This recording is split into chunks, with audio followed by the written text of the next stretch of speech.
good morning, everyone. PCA 2026 here in New Orleans. I'm at, if anybody has followed the channel for any amount of time, one of my favorite brands in the cigar world, Crowned Heads. I'm here with Miguel, Vice President. Vice President for Sales, yep.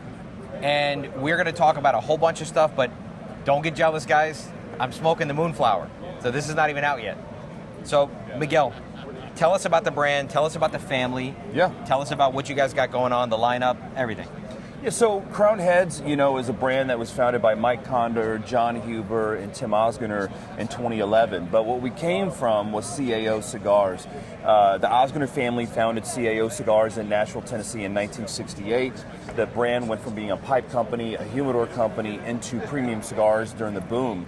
And we had a just very successful run, built a great brand. It was a family brand. Mm-hmm. And in 2007, we were purchased by STG, Scandinavian Tobacco Group.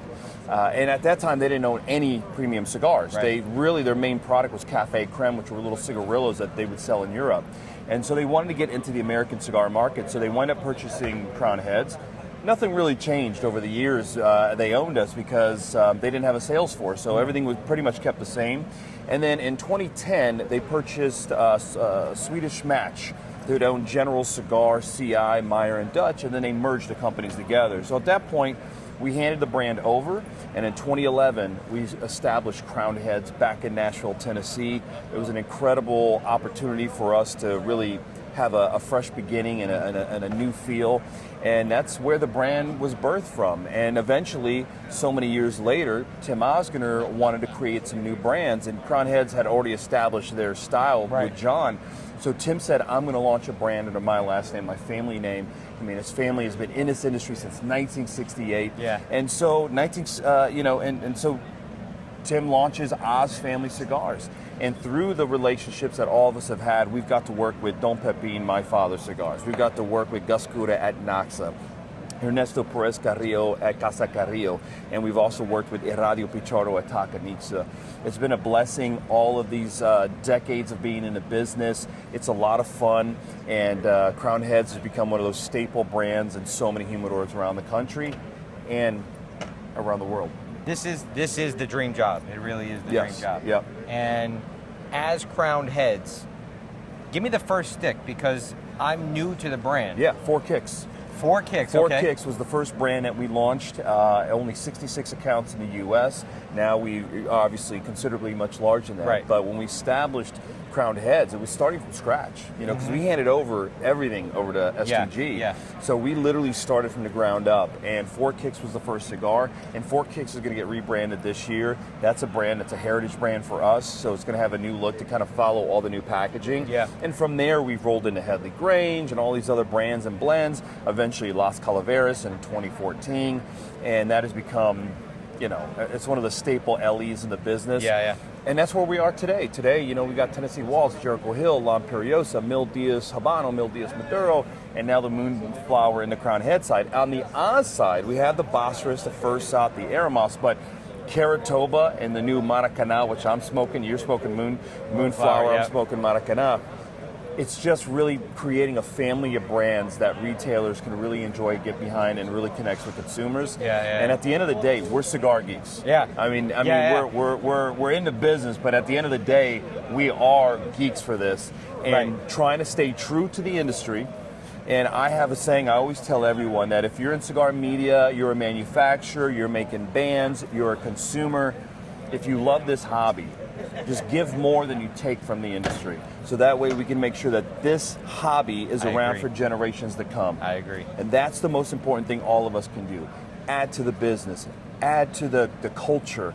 And this cigar that's been around for a very long time, you got to remember, tobacco is native to the Americas.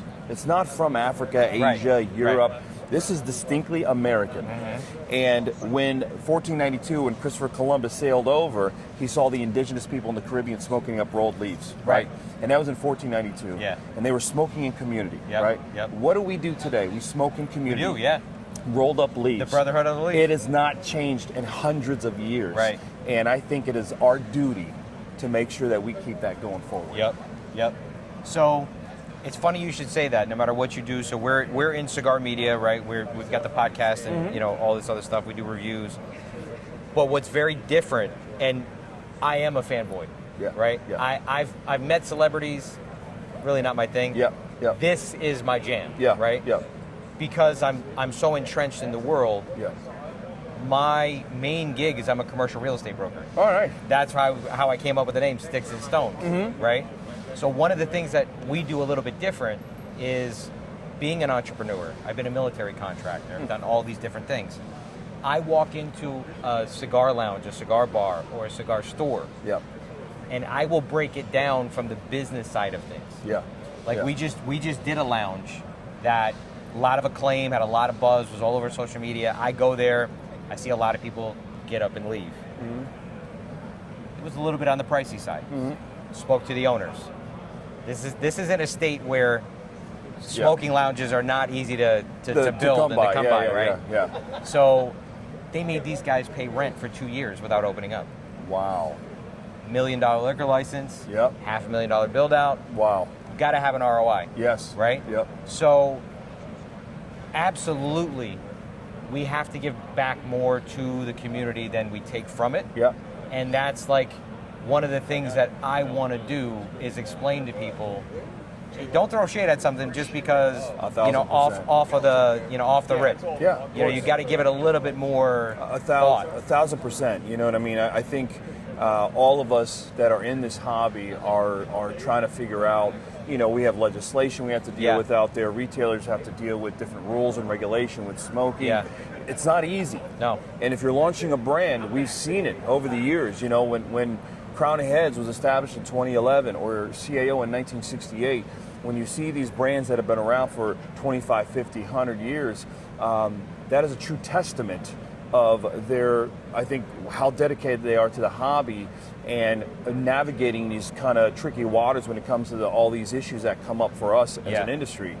And at the end of the day, it's all about, if you're a cigar smoker and you love this hobby, supporting the brands that you love and connect with, we have to make sure that your great-grandchildren that aren't even born yet have the opportunity to enjoy this hobby, and educating retailers, educating consumers. I think that's all of our duty, and that's something that I love about cigar media, because when I first started smoking 30 years ago, there was no cigar media. If you wanted to know what a new cigar came out, you had to walk into the tobacconist. Now I can look up your show, see what you're smoking, learn about it, and then go out and do it. If I want to get a Zoom up and smoke with somebody in Australia, another person in Thailand, and I'm in Florida, you can smoke with people all over the world. Today's technology has not really affected how a cigar is made, but it's definitely affected how we connect with other cigar smokers. I agree. So what you guys are doing is giving more back to the industry, and I think that's incredible. I really appreciate that. Yeah, I really appreciate absolutely. that. So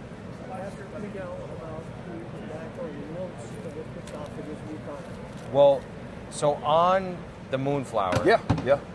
Tell me about it. I mean, this is the newest thing for Crown Heads, so it is. Give me the breakdown. So this is a Nicaraguan Puro, filler, binder, and wrapper, all from the Garcia farm in Nicaragua. Don Pepin from My Father Cigars, his organization, his company makes this for us at their factory in Nicaragua. It's really about highlighting Nicaraguan tobacco. It's all about really showing what Nicaraguan can be. Not just filler, not just a wrapper, not just a binder, but it could be a complete cigar. Yeah. That was something that for many years, like the Opus X was so rare when it came out in 96 because it was a Puro. And Dominicans really never grew wrapper like that. And so Nicaragua, I think, is one of the few countries that you can grow filler, binder, wrapper and still create a super complex cigar. So that's what this highlights. And Moonflower are the tattoos that John Huber has on his hands. And kind of dedicated to his wife. And it was kind of like her flower. I love that. And so this is a subtle nod to his relationship with his wife. And that's, again, this industry is about family. And so that's the inspiration behind Moonflower. And I'm smoking the Maracana, which is our ode to Brazil. The wrapper's Brazilian Aripiraca, all Nicaraguan Honduran filler. Again, made by Pepin Garcia at their Honduran factory. We haven't had a cigar made in Honduras since the CAO days. And Maracana is the name of a soccer stadium in Rio de Janeiro that Pele really got his first goal, his first start in. So it's our nod to that. That's awesome. And it's slightly box pressed, where that's a Parejo. This comes in 4 vitolas. Moonflower comes in 3. 2, I think, incredible releases that retailers are really going to love. Now, I know that you guys don't do a whole lot of the 60 ring. Is that going to be a thing in the future? Because that's my home plate. Yeah. So Tim Osgood will do some 60s. He has a 60 ring gauge in his first shot, his Aramos blend. He has it in the Caratoba, and also this will come in a 60 ring gauge as well, the new Maracana. Crown heads, we don't do 60s. No, don't. If it was up to us, we would do 48, 46s, 42s. Yeah. But Moonflower does have your traditional Toro, has your traditional Robusto.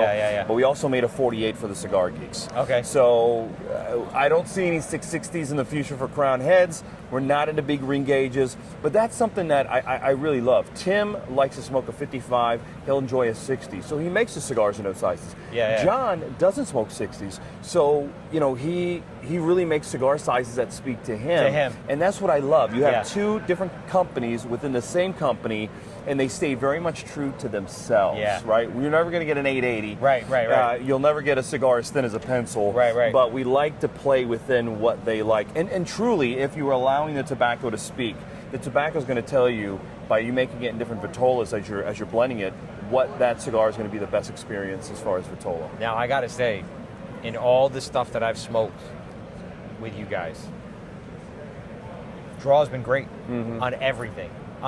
And that's kind of why I got into the 660. Is the draw is phenomenal. Right? Yep. You could just roll anything in a 660 and it is great. Well, Ernesto Perez Carrillo always says, even if you don't like big ring gauges, the fact is you can blend more. You can get more complexity by blending more in a 660 as long as you make it right. And when you smoke a bigger ring gauge, the roller, the buncher, can have a couple mistakes and you're never going to know. You're never going to know. Thinner ring gauge, that's why I tell people like Lanceros, Coronas, Petit Coronas, those things are very difficult to roll. And they'll say, well, it seems so small.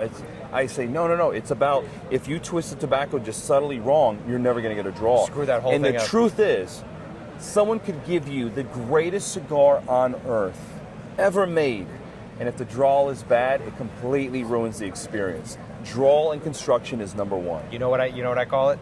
Like drinking a McDonald's milkshake. Yes, yeah. You got a bad draw like that.